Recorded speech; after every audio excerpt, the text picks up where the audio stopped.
여기는 히스처치의 선교 방송실입니다.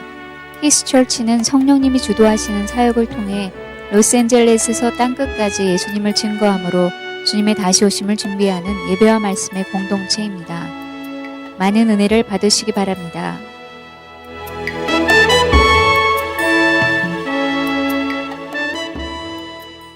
하나님 아버지의 말씀은 계속해서 야고보서 강해로 나아갑니다. 야고보서 2장 14절부터 끝절까지를 교독합니다. 야고보서 14장 2장 14절부터 끝절까지 교독합니다. 신약성경 372쪽입니다. 야고보서 2장 14절부터 교독합니다. 내 형제들아, 만일 사람이 믿음이 있노라 하고 행함이 없으면 무슨 유익이 있으리요? 그 믿음이 능히 자기를 구원하겠느냐? 만일 형제나 자매가 헐벗고 일용할 양식이 없는데 너희 중에 누구든지 그에게 이르되 평안히 가라, 덥게 하라, 배부르게 하라 하며 그 몸에 쓸 것을 주지 아니하면 무슨 유익이 있으리요? 이와 같이 행함이 없는 믿음은 그 자체가 죽은 것이라.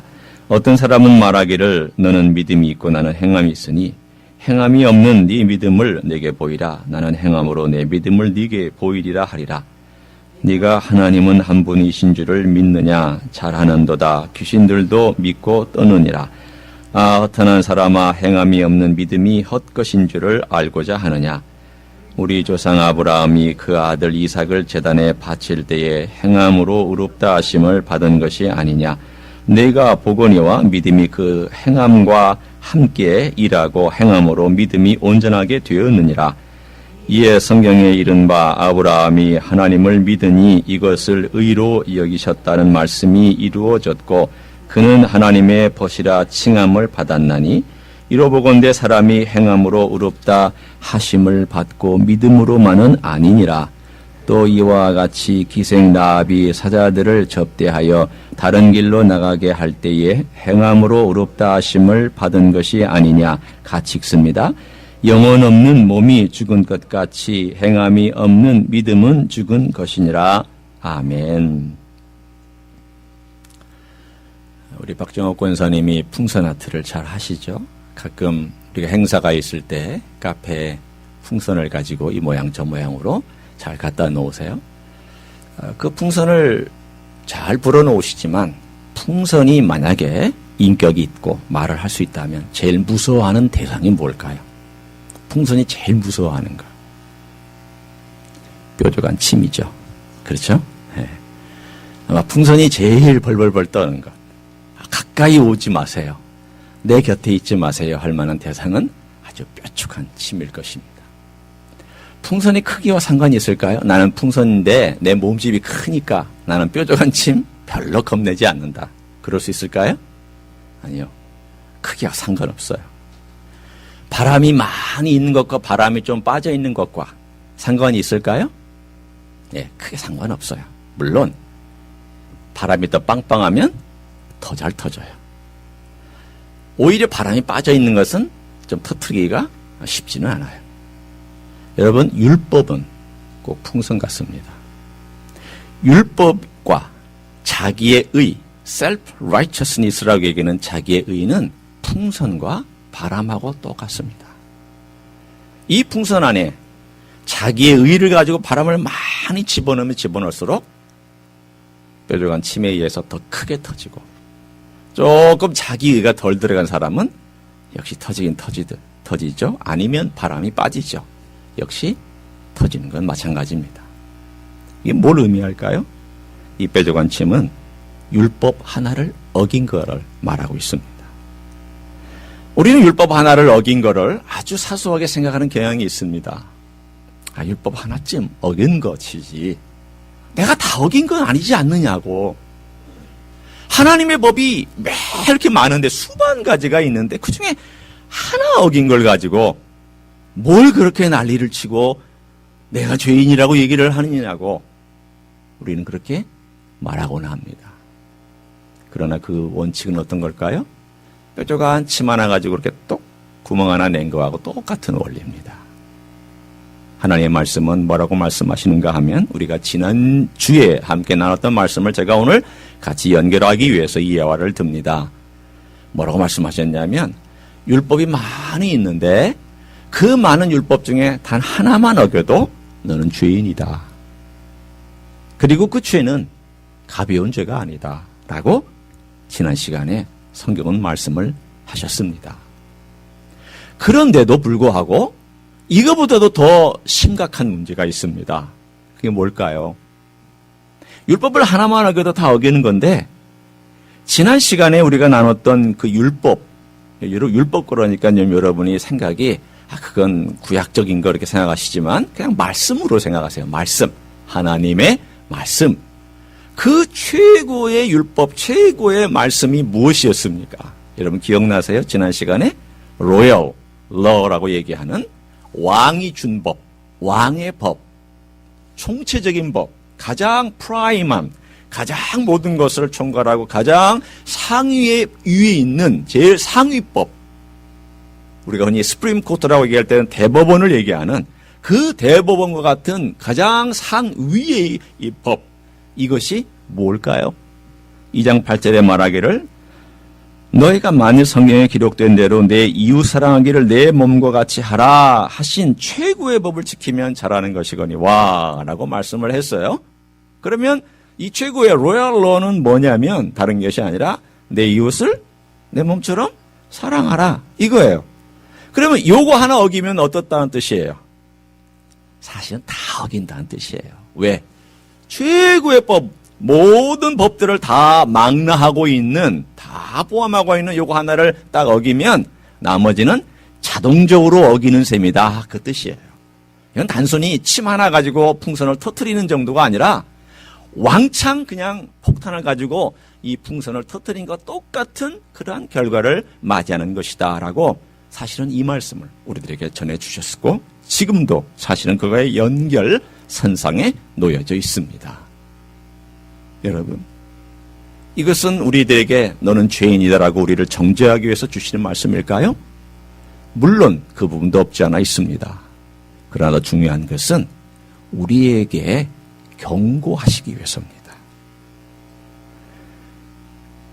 하나님의 은혜는 내가 얼마나 죄인인가를 깨닫는 데부터 은혜를 알고 은혜를 받습니다. 하나님의 나라는 내가 얼마나 가난하냐에 따라서 하나님의 나라를 소유하기도 하고 소유하지 못하기도 합니다. 주님께서 산상수훈에 마태복음 5장 말씀하시기를 마음이 가난한 자가 천국이 그의 것입니다. 라고 말씀하셨습니다. 가난하지 아니하면 천국을 소유하지 못합니다.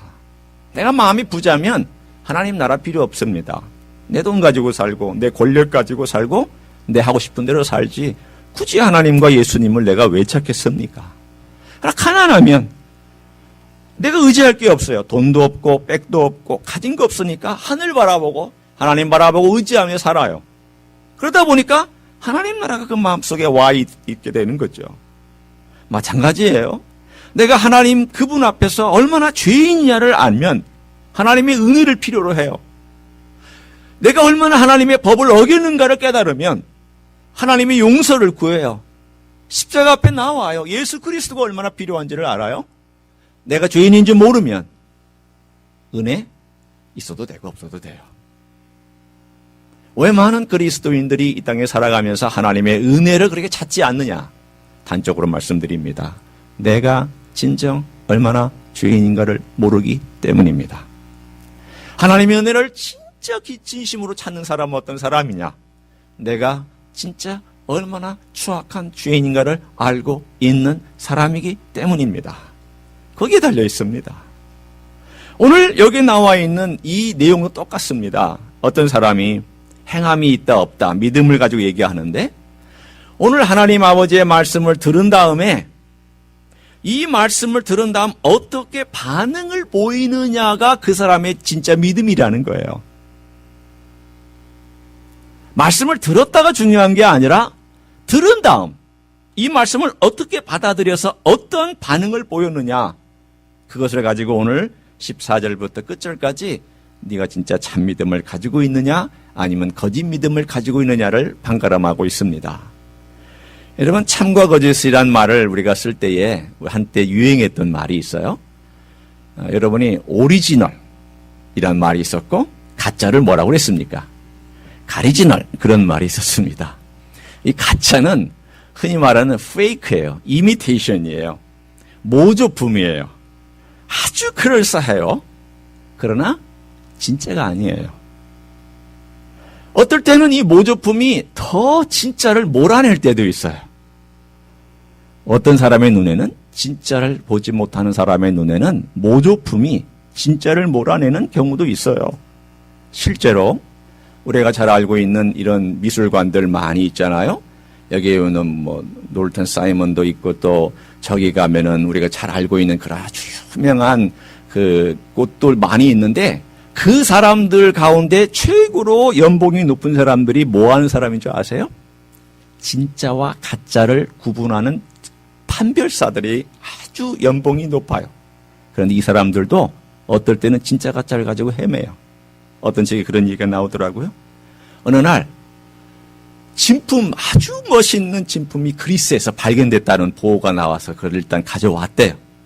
그리고 돈을 주고 사들였어요. 일단 다른 데서 경쟁이 붙었으니까 돈을 가지고 사가왔어요. 그런 다음에 이게 지금 진짜냐? 너무 사실은 아주 원래 형태로 보통 보면은 이렇게 뭐 어디도 떨어져 나가고 팔도 떨어져 있고 그런데 아주 너무 보존 상태가 좋아가지고 사람들이 이거 가짜 같은데 진짜 같은데 말이 많았어요. 과학적으로 데이터를 조사해 봤더니 진짜라고 나왔어요. 그런데 이걸 오랫동안 본 사람이 아무리 봐도 이상한 거예요. 이거 뭔가 내가 명확하게 말은 할 수 없지만 감으로 이상하다라는 거예요. 감으로. 이 사람은 수십 년 동안 진품과 가짜를 구별한 사람인데 이 진짜와 가짜를 구별하는 것을 뭘로 했느냐면 눈으로 했던 거예요. 이 사람의 본래 감각대로 했던 거예요. 오랫동안. 아주 유명한 사람이에요. 그래서 내린 결론이 뭐냐면 나는 이게 가짜라고 생각한다. 이건 내 속에서부터 얘기하는 것이다. 내가 명확하게 뭐라고 얘기는 못하는데 이건 가짜다. 그래서 수년 동안 이게 진짜인지 가짜인지를 몰라가지고 일단은 소장해 놨어요. 왜? 아직은 결정이 안 됐으니까. 나중에 더 과학이 발전된 다음에 이것을 조사를 해봤더니 가짜로 판명이 됐어요. 여러분, 어떤 경우는 너무나도 교묘하기 때문에 모조품이 진짜처럼 행세하기도 하고 진짜로 군림하기도 하고 어쩌면 진짜처럼 지금도 걸려있는 그림들이 있을 수도 있어요. 청경자씨 얘기 아시죠? 유명한 화가 청경자씨가 자기가 그림을 그리지 않았다고 얘기하는데도 한국에 있는 화단들과 한국에 있는 그 그림을 전시하는 미술관이 진짜라고 지난 20, 30년 동안 주장을 했어요. 결국 불란서에서 전문가들이 와가지고 최근에 판가름하기를 이건 가짜다 얘기를 해줬어요. 그래도 여전히 안 받아들이려고 하는 거예요. 세상은 그래요. 세상은 이 모조품이 얼마나 정교하고 얼마나 사람들 보기에 진짜 같은지 다 혼돈하곤 해요. 오늘 저는 그 얘기를 함께 나누려고 합니다. 뭐가 모조품인가? 뭐가 진짜인가? 오늘 여기 나와 있는 내용을 가만히 보면 14절부터 28절까지의 내용은 이 데칼코마니의 형태로 되어 있습니다. 데칼코마니 아세요? 초등학교 제대로 나왔으면 다 아셔요. 데칼코마니는 뭐냐면 이렇게 우리가 종이를 이렇게 펼친 다음에 반으로 딱 접는데 접기 전에 여기다가 물감을 한쪽에다가 이렇게 칠해 놓으면 딱 접으면 어떻게 돼요? 딱 펼칠 때에 똑같이 이렇게 묻어 나오는 거. 이걸 데칼코마니라고 얘기하죠. 우리가 나비 그릴 때 많이 했고요. 또 온갖 그 형태를 할 때 많이 했던 것이에요. 오늘의 본문은 이 데칼코마니하고 좀 비슷해요. 어떻게 한번 볼까요? 자, 여러분이 본문을 보면서 눈으로 따라오셔도 되고 아니면 이렇게 여러분이 펜으로 적으셔도 됩니다. 14절부터 17절까지를 A라고 해보세요. A. 그 다음에 18절부터 20절까지가 B예요. 그러면 21절부터 24절까지가 B 다시예요. 그리고 25절부터 26절까지가 A 다시예요. 다시 한번 제가 해드립니다. 수학 공부 같지만 그냥 들으셔도 돼요. 나중에 제가 다 말씀드릴 거니까 14절부터 17절까지가 A예요. 18절부터 20절까지가 B예요. 21절부터 24절까지가 P 다시예요. 그리고 25절부터 26절까지가 A 다시예요. 그러니까 A와 A 다시가 이렇게 만나고 B와 B 다시가 이렇게 만나게 되어 있어요. 그럼 A와 A 다시는 뭘 얘기하고 있고 B와 B 다시는 뭘 얘기하고 있느냐? 그게 두 가지를 얘기하고 있어요. 주제는 같아요. 행함 없는 믿음은 죽은 것이다. 가짜다. 모조품이다. 가리지널이다. 그 얘기예요. 그러나 약간의 초점이 조금씩 강조점이 달라요. 뭐 거의서 대동소이하지만 첫 번째 A와 A 다시는 뭘 얘기하냐면 말뿐인 믿음은 가짜라는 거예요. 말뿐인 믿음. 말로 다 하는 믿음은 그 가짜다.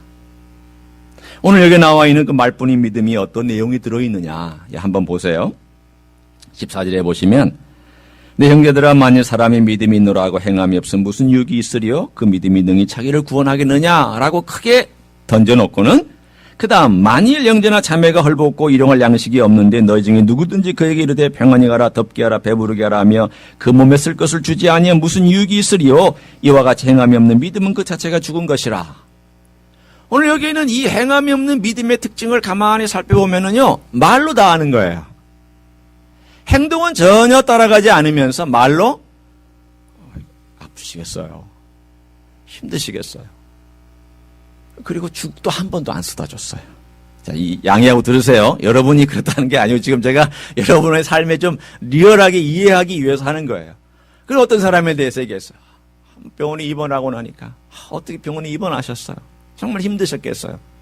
그렇다고 한 번도 전화도 안 걸어봤어요. 뭐 안 가는 거 고사하고 말로 다 했어요. 그리고 와서는 너무 힘들었겠어요.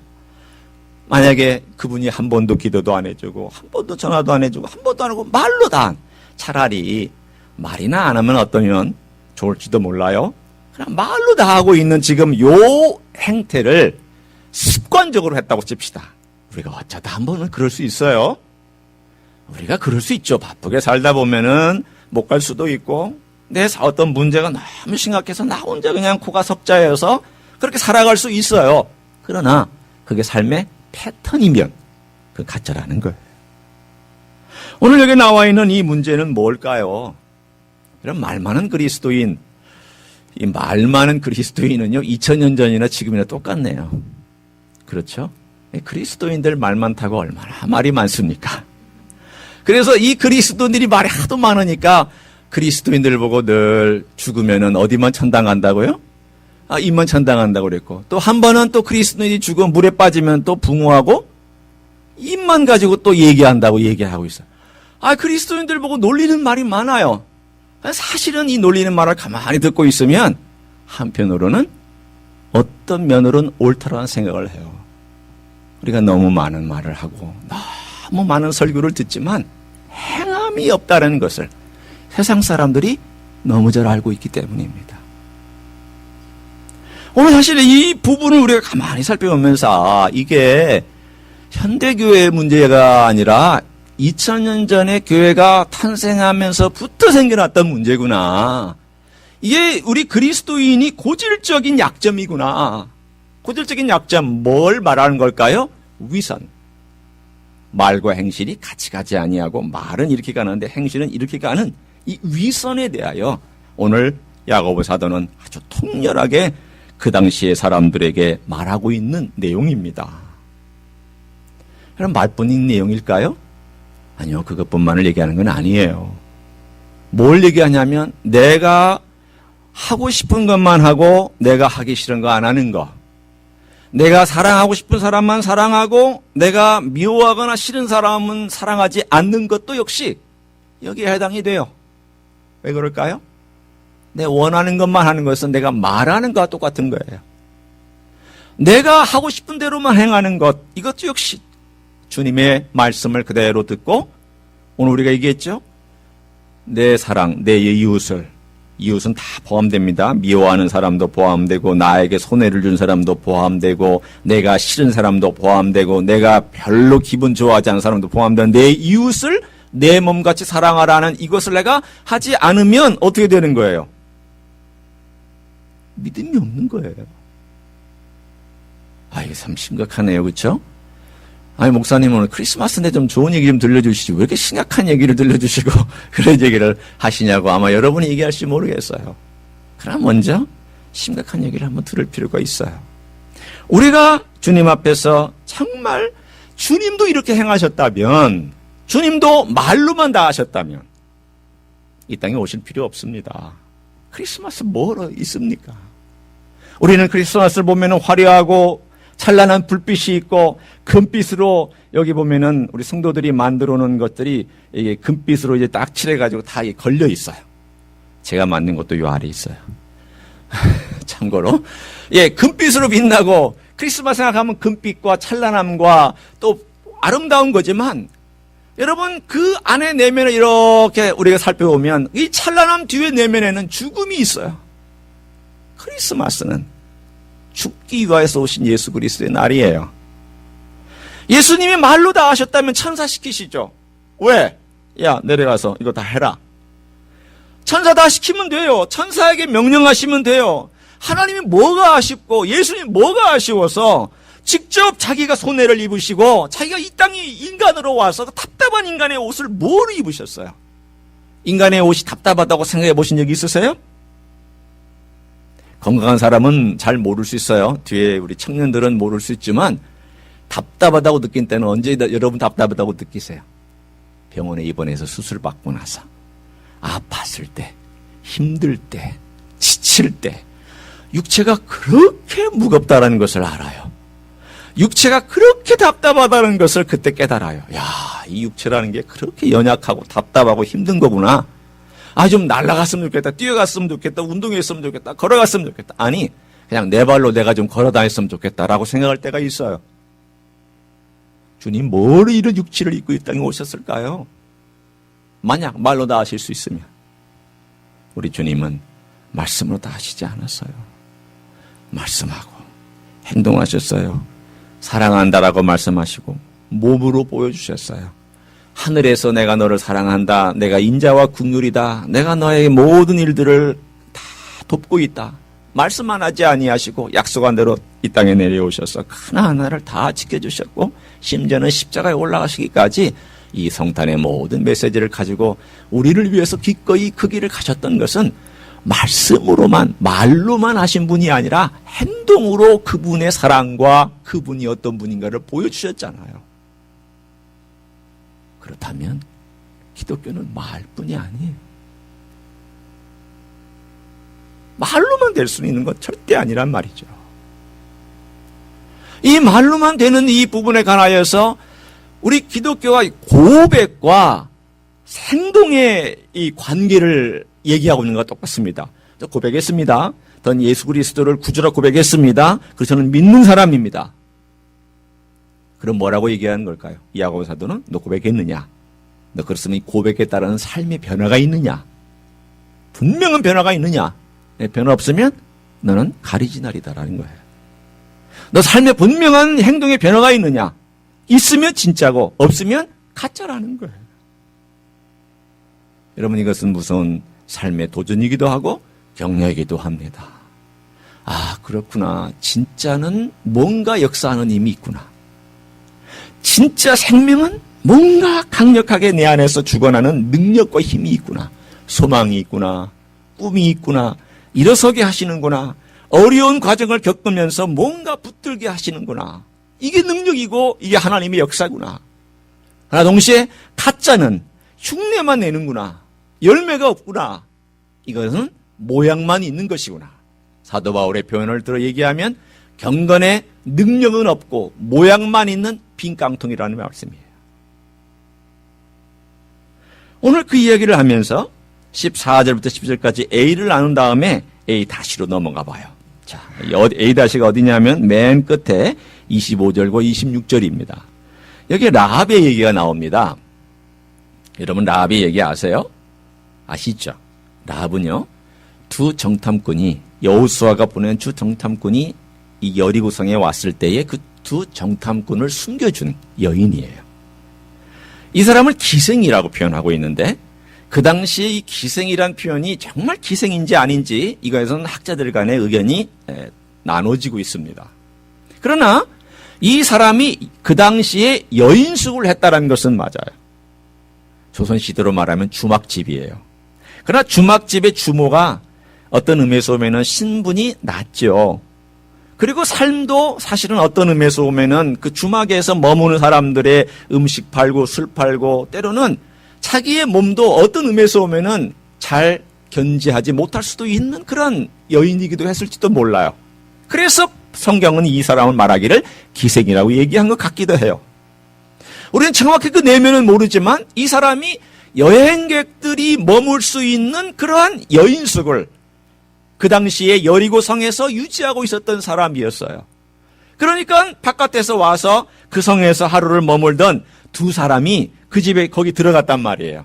아무나 놓고 해서 들어가는 게 아닙니다. 머무는 여인숙이기 때문에 들어간 거예요. 그런데 가만히 이 라합이 이 두 사람의 낌새를 보니까 눈치를 챘어요. 말이 좀 어눌할 거 아니겠어요? 금방 모르겠습니까? 그래서 이스라엘 사람들이구나. 그러고 나서 가만히 말을 걸어보니까 이 두 사람이 여기를 정탐하러 온 것을 알고 그 뭐라고 얘기했냐면 내가 너희들이 얘기를 안 오라.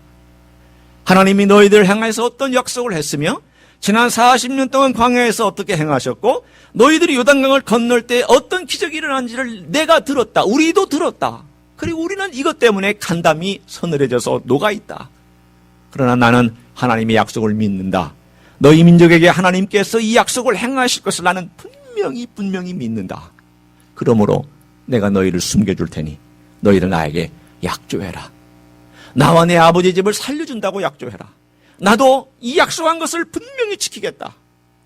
그래서 사람들이 들어닥쳤을 때 그를 숨겨줬습니다. 숨겨주고 뭐라고 얘기했냐면 3일 동안 여기서 벗어나지 마라. 당장 나가면 당신들은 죽는다. 3일 동안 나가지 마라.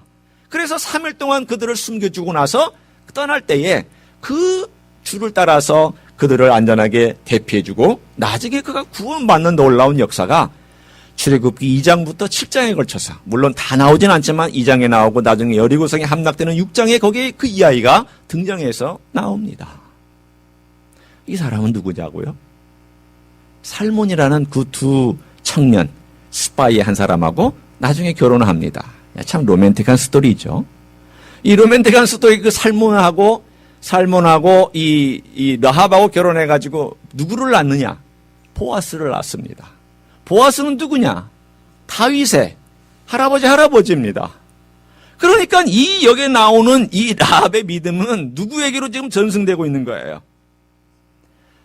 예수님까지 가는 건 너무 멀고 우리가 좀만 가요. 좀만 다윗까지 가잖아요. 예수님의 조상인 다윗까지 간단 말이에요. 이 라합의 믿음이 이방 여인이에요. 여리고 여인이에요. 가나안 족속이었어요. 신분도 별 볼 일 없었어요. 기생이었어요. 남들에게 차별받는 사람이었어요. 그런데 이 여자가 이 기회를 잡았는데 이 믿음이 뭐냐는 거예요. 이 믿음은 다른 게 아닙니다. 하나님의 이야기를 들었어요. 직접 본 건 아니죠. 들었어요.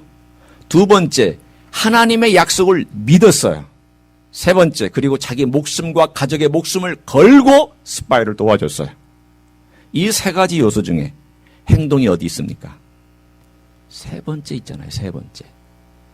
믿음은 이 모든 요소를 다 포함하고 있다는 거예요. 단순히 그가 하나님 무서운 분이다. 하나님 위대한 분이다라는 걸 듣고 떨기만 한 것이 아니라 그 떤 것을 가지고 행동으로 리액션을 했다는 거예요. 어떻게? 그들을 살려주고 그들을 보호하고 3일 동안 먹이고 입혀주고 그리고 그들을 보내주고 발설하지 아니하였으며 자기의 가족과 자기의 목숨을 걸고 그 모든 약속을 지켰다는 것을 행동으로 보여줬다는 거예요. 믿음은 말뿐이 아닙니다. 사랑하는 성도 여러분, 우리가 살아갈 때에 말로만 이 고백으로만 얼마든지 알 수 있습니다. 고백은 소중하지만 고백으로 말이 되어지는 신앙은 위험합니다. 고백이 없는 신앙도 위험하지만 고백으로만 살아가는 신앙도 위험합니다. 오늘 야고보 사도가 우리들에게 말하고 있는 내용이 그거예요. 고백으로만 하지 말라는 거예요. 나 그리스도인이라고 말하지 마라. 그렇게 말하지 않는 것도 무서운 일이에요. 한국은요, 놀랄만한 일이 몇 가지가 있어요. 놀랄만한 일이 뭐냐면 회사나 사회 나가면 그리스도인이 어디 있는지 모른대요. 근데 교회 가면 어마어마하게 많대. 그래서 깜짝 놀란답니다. 와, 그리스도인 많네. 근데 사회 나가면 다 아니야. 부장님도 그리스도인인지 아닌지 모르고, 차장님도 그리스도인인지 아닌지 모르게 행동하고, 사장님은 더더군다나 그리스도인인지 아닌지 모르게 행동해요. 왜? 내가 그리스도인인 줄 알면은 손해볼까봐, 나 이용할까봐, 너 그리스도인인데 그러면 돼? 라고 말할까봐 그리스도인 절대 안 밝혀요. 주일날 오면은 막 꾸역꾸역 어디서부터 다 나와가지고 성경책 들고 찬송과 예배하고 사회 나가면 싹 사라지는, 이게 지금 한국 그리스도인들의 모습이라는 거예요. 저는 일리 있다고 생각합니다. 고백은 어디서 이루어져야 될까요? 회사에서 이루어져야죠. 내 이웃과의 관계에서 고백이 이루어져야 되죠. 그 고백이 진짜 고백이잖아요. 내가 주일날 와서 고백하는 고백도 중요하지만 내가 매일매일 삶 가운데서 정말 그리스도를 고백하는 그 고백이 진짜 있느냐라는 거죠. 여러분, 저는 이것이 한국교회만의 문제가 아니라 우리 이민 사회의 문제이기도 하다고 저는 생각합니다. 제가 들으니 LA에 있는 이민 사회의 75%, 80%까지 다 교회를 다닌다고 그러는데, 그러나 모든 문제가 다 교회 안에 또 생기고 있더라고요. 왜 그럴까요? 뭐가 문제일까요? 한번 생각해 보십시다. 주님이 정말 말뿐으로 이 땅에 오셔서 우리에게 행해 주셨는가? 아니잖아요. 주님은 고백하신 대로 살았고, 고백하신 대로 걸어갔고, 고백하신 대로 행하였는데, 우리는 고백하고 못 살고, 고백하고는 또 못 살아요. 그러니 이 괴리를 보고 세상 사람들의 말하기를, 교회 다니는 게 뭐 그렇게 의미가 있겠느냐라고 얘기하면서 사람들은 우리에게 손가락질 할 때가 많이 있습니다. 크리스마스를 다시 한번 생각해 보세요. 크리스마스는 주님이 약속을 지키신 날이에요. 크리스마스는 주님이 약속 지키신 날이에요. 그러면 우리도 주님이 약속을 지키신 것처럼 약속을 지키면서 살아가는 것이 주님의 마음 아닐까요? 주님이 원하시는 마음이 있다면 내가 약속 지킨 것처럼 너도 좀 약속 좀 지켜라. 오늘 그 이야기가 두 번째 B와 B-에 더 나타나 있습니다. 한번 보십시오. 자, 한번 B를 보겠습니다. 자, 어떤 사람이 18절은요, 좀, 이게 뭐라고 할까요? 오해가 많은 절입니다. 왜 오해가 많은 절이냐 하면, 이 사람이, 그 야고보가 어떤 사람의 예를 들었기 때문인데, 자, 한번 보세요. 어떤 사람이 말하기를, 너는 믿음이 있고 나는 행함이 있으니 행함이 없는 내 믿음을 내게 보이라. 나는 행함으로 내 믿음을 내게 보이리라 하리라. 이게 전체 하나가 다 어떤 사람이 말하는 것처럼 이렇게 말을 하고 있어요. 이렇게 해석할 수도 있지만 제가 해석하는 내용을 들어보세요. 이게 어떤 말이냐면 지금 야고보 사도가 설교하는 중이에요. 설교하다가 이렇게 얘기하는 거예요. 어떤 사람이 와서 말하기를 한 사람은 믿음이 있고 한 사람은 행함이 있다라고 말할 수 있지 않습니까? 아니, 믿음이 있지만 행함이 아직 안 나타날 수도 있는 거고, 그 사람은 행함만 보고 있고 아직은 고백 못하는 믿음이 있을 수도 있는 거 아닙니까? 라고 가능한 얘기 아닙니까? 라고 어떤 사람이 얘기한다고 치자. 나는 그래서 그 사람에게 뭐라고 얘기했냐면 그 다음 문장이 야고보 사도가 하는 말이에요. 행함이 없는 너의 믿음이 내게 보여라. 너 정말 행함이 있는 믿음이 진짜 있다고 생각하느냐? 나는 행함으로 내 믿음을 내게 보여줄 것이다. 라고 야고보 사도가 반박하고 있는 내용이에요. 그러니까 여러분이 끊으셔야 돼요. 18절을 잘 끊으셔야 됩니다. 어디서 끊느냐면 어떤 사람은 말하기를 너는 믿음이 있고 나는 행함이 있다 라고 말하지 않겠느냐. 그러나 이렇게 하고 따옴표 다시 나는 말한다. 행함이 없는 네 믿음을 내게 한번 보여봐라. 나는 행함으로 내 믿음을 내게 보이라라고 야고보 사도가 내가 말한다. 이 뜻이에요. 그럼 좀 납득이 되세요? 네. 이 말은 무슨 뜻일까요? 고백만 하고 행함이 없는 믿음 존재할 수도 없고 고백 없이 행함만 있는 믿음도 존재하지 않는다라는 거예요. 이 두 가지는 같이 간다라는 거예요.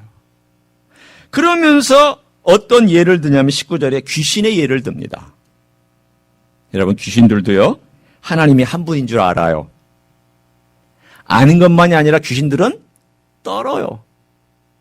그런데 이들이 구원받는 믿음이 있어요, 없어요? 없어요. 왜 없을까요? 지식으로만, 머리로만 알고 있기 때문이에요. 여러분, 우리는 머리로 얼마든지 고백할 수 있습니다. 얼마든지 말할 수 있습니다. 지식으로는 얼마든지 우리가 행할 수 있습니다. 지식이라는 것이 얼마나 사람을 교묘하게 속이는지요.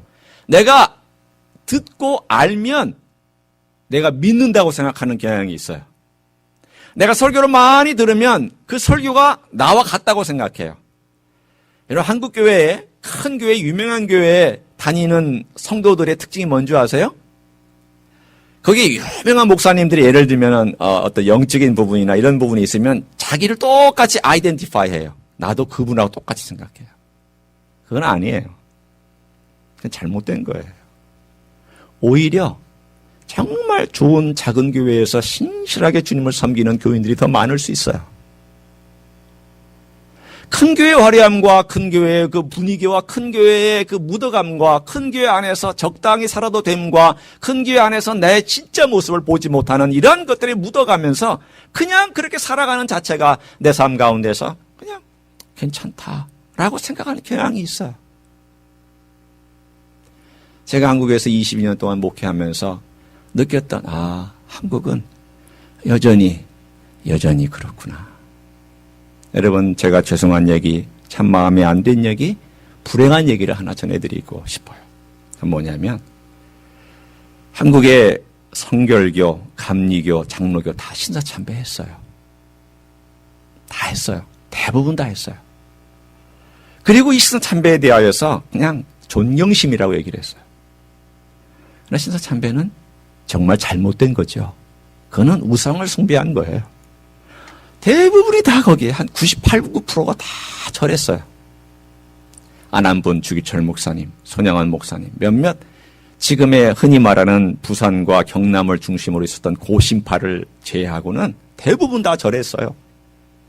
그럴 수 있다고 생각해요. 우리 소극적인 분도 있고 적극적으로 하는 분도 있지만 우리 인생은 약하니까 그럴 수 있다고 저는 생각해요. 아마 내가 일제시대에 살았다면 나도 그랬을 것이다 라고 생각해요. 문제는 그 다음이에요. 해방되고 나중에 이 모든 교회들이 이 잘못된 것을 인정해야 될 때에 누구도 공식적으로 회개한 사람이 없었어요. 성결교 이거에 대하여 공식적으로 회개 발표하지 않았어요. 참여하지 않았어요. 장로교 안 했어요. 감리교 안 했어요. 총회, 노회 안 했어요. 뭐 개인적으로 하나님께 기도하면서 했는지 그건 제가 모르겠지만 안 했어요. 심지어는 거기에 앞장섰던 한경직 목사님도 안 했어요. 이분이 언제 한 줄 아세요? 1992년 템플턴상을 받을 때에 이분이 이런 얘기를 했습니다. 내가 신사참배한 죄인인데 이런 상을 받을 만한 자격이 있는지 모르겠습니다. 그리고 나는 참여합니다. 라고 92년도에 그가 참여했습니다. 저는 이 얘기를 들으면서 한편으로는 기쁘고 한편으로는 슬펐습니다. 왜냐하면 45년부터 90년 거의 90년 되도록까지 45년 동안 한국은 이 신사참배와 우상숭배에 대하여 회개하지 아니하고 토양 속에 깊이 이 우상숭배가 자리 잡았구나. 여러분, 한국에 좋은 신앙의 선배들의 모형이 있습니다. 정말 순교한 주기철 목사님과 같은 분, 손양원 목사님 같은 분의 굵직굵직한 신앙의 위인들이 있어서 이분 때문에 좋은 영향을 받았는 그러한 토양도 있지만 동시에 우상숭배했던 그 깊은 죄악의 토양까지도 같이 뿌려져 있었습니다. 어느 게 더 강했느냐? 지금 보면 죄송합니다. 한국교회에 우상숭배의 토양이 더 강했던 것 같아요. 지금 한국교회의 결과들 쭉 보고 있으면 여전히 똑같아요. 제가 20년 동안 한국교회 유명한 목사님들 곁에서 지켜보고 화려한 그런 데서 같이 교제하고 느낀 경험은 이 세대는 회개하지 않겠구나. 회개하지 않겠구나. 죄송해요. 저도 목회자로서 한국에서 목회도 했고 또 그분들과 함께 교제했고 그분들 곁에서 지켜봤고 그분들 보면서 이분들은 회개하지 않겠구나. 어디까지 한국 교회가 내려갈 때 이제 이분들이 회개할까? 참 마음이 안타까울 때가 있습니다. 여러분, 다윗을 한번 보세요. 다윗은 수치스럽지만 회개했어요.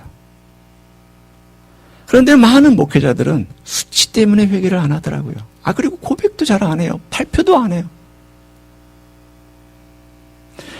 오늘 여기 나와 있는 이야기를 가만히 보면 우리가 지식적으로 알고 지식적으로 행하고 지식적으로 고백할 수는 있지만 진짜 삶으로서 그 회복과 그 잘못된 것을 고백하는 이 내용이 우리 주님을 안다면 우리가 해야 되지 않을까?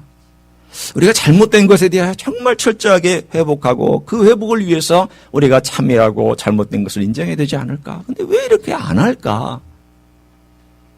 제가 한국을 떠나서 미국에 와서 이렇게 뒤를 돌아보면서 이렇게 보니까 그 안에 있으면 그럴 수도 있겠다 싶어요. 그 안에 있으면 그럴 수도 있겠다 싶어요.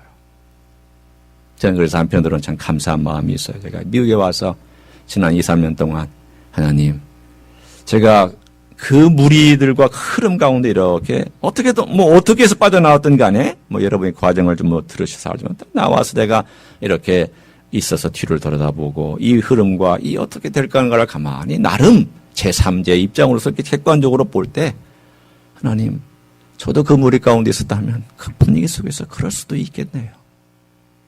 하나님, 어떻게 이 물줄기를 바꿀 수 있을까요? 어떻게 하나님 은혜를 베풀어 주실까요? 기도가 필요하죠. 한국교회나 이민교회나 기도가 필요하고요. 우리 필요합니다. 왜 그런 줄 아세요? 여러분 자신을 위해서가 아니고요. 여러분의 자녀를 위해서예요. 여러분의 자녀가 이 흐름 속에서 살면 똑같이 우상숭배하고 신사참배하고 살아요. 이 흐름 벗어나지 못해요. 똑같이 물질 섬기고 똑같이 권력 섬기고 똑같이 명예 섬기고 똑같이 이 세상에 화려한 것 섬기고 눈에 보이는 반짝반짝하는 것 섬기고 그거 따라가다가 결국 죽을 때 깨닫지도 못하고 죽을 수도 있고 깨달아도 늦을 때가 있어요. 여러분, 이건 정말 소중한 거기 때문에 우리 하나님 아버지 앞에 우리가 우리 세대와 또 우리 다음 세대를 위해서 기도할 필요가 있는 거. 하나님, 고백한 대로 살게 해주세요. 고백한 대로 행하게 해주세요. 고백한 대로 그렇게 걸어가게 해주세요. 고백한 대로 손해가 되더라도 그것을 부끄럽더라도 주님 앞에서 고백하고 혹시라도 내가 사람들 앞에 잘못한 것이 있거든 찾아가서 내가 참 미안하다, 잘못했다, 내가 사과한다, 내가 정말 너의 마음을 아프게 했다, 내가 정말 이것은 실수한 거다, 내가 몰랐다, 그러나 나는 지금 이 모르는 것에도 불구하고 너에게 상처를 줬다는 것을 내가 인정한다, 그러니 나를 용서해달라.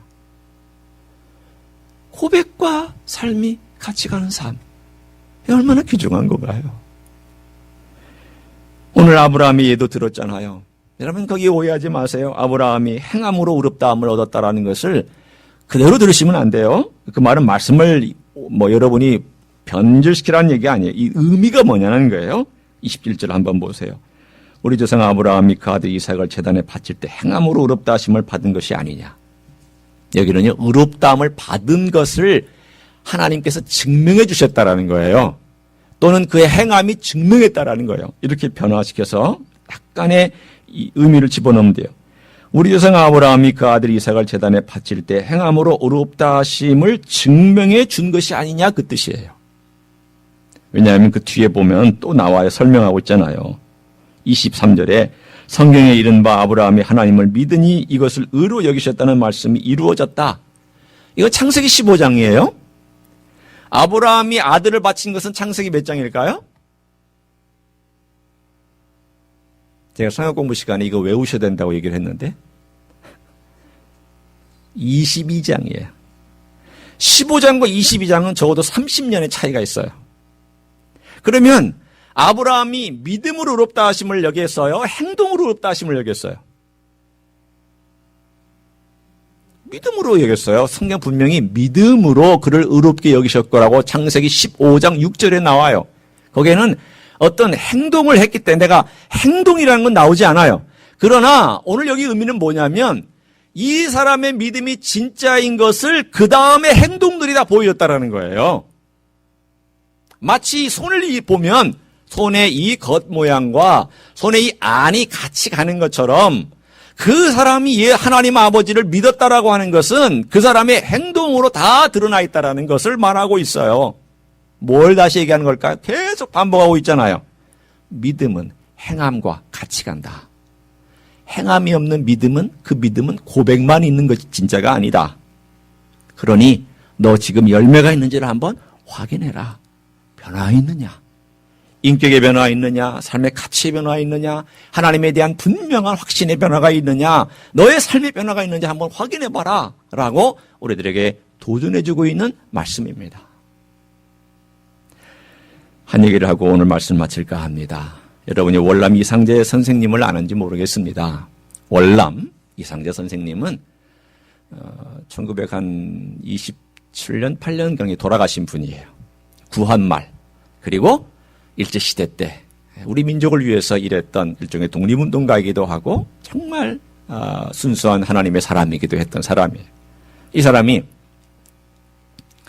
이제 이 고종의 일종의 그 관료가 돼가지고 일을 하다가 미국으로 파송받아가지고 아직 당시에 독립적인 나라였을 때 미국에 와 있었대. 어떤 사람이 성경책을 이렇게 전달해줘서 이거 한번 읽어보라.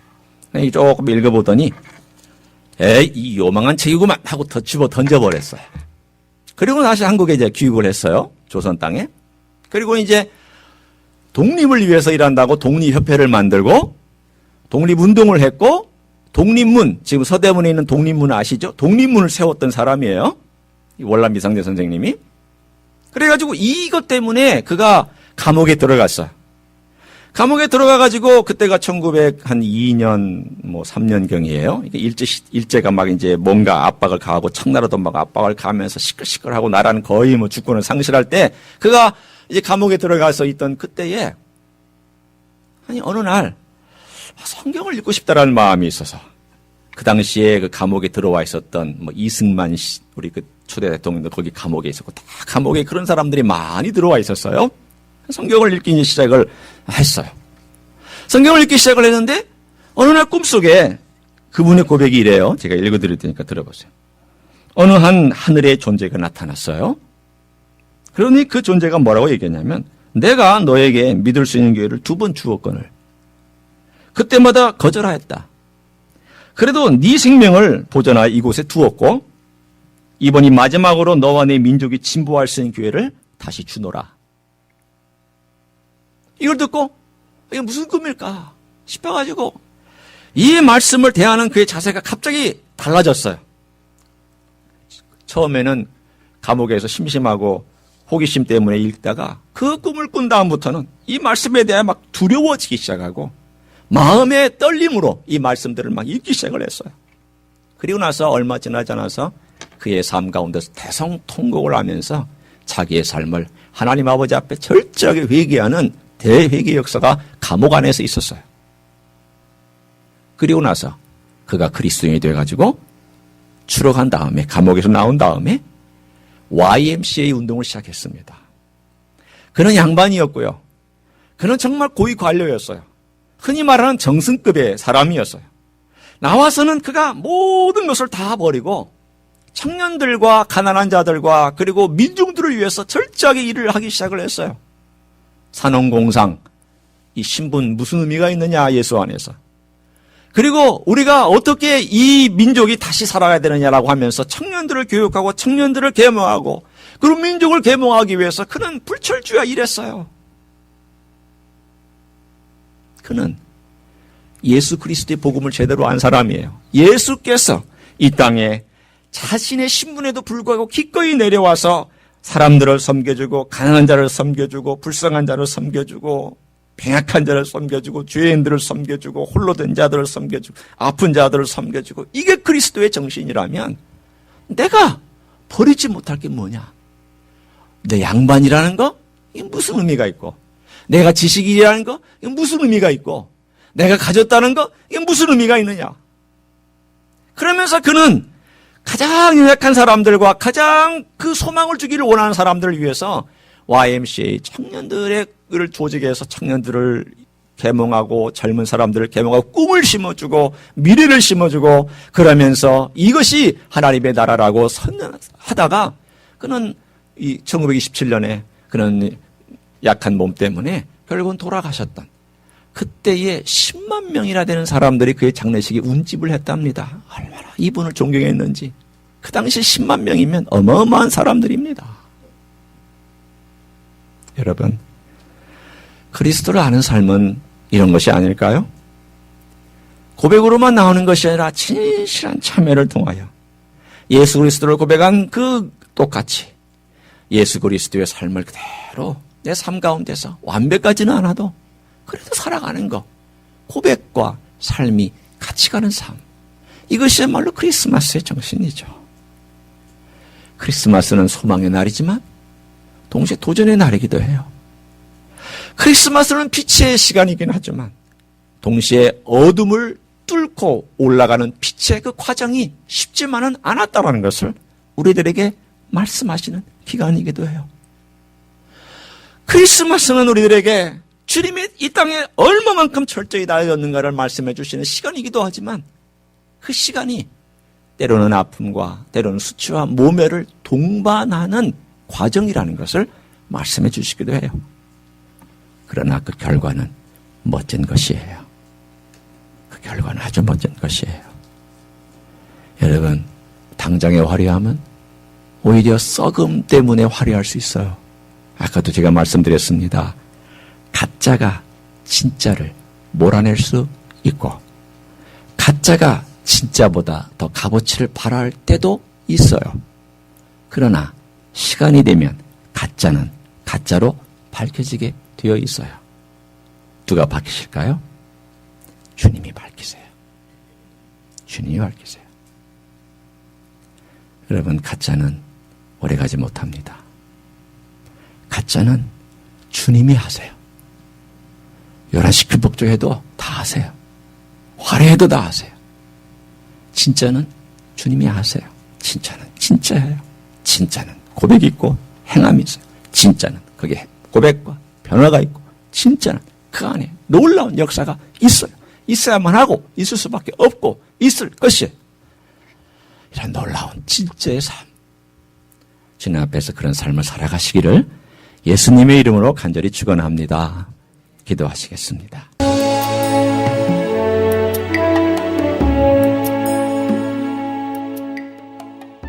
히스처치는 로스앤젤레스에 있는 한인타운과 다운타운의 중간에 위치하고 있습니다. 주일 아침 예배는 11시. 오늘도 주께서 주시는 평강과 은혜 안에서 승리하시기를 주님의 이름으로 축복합니다.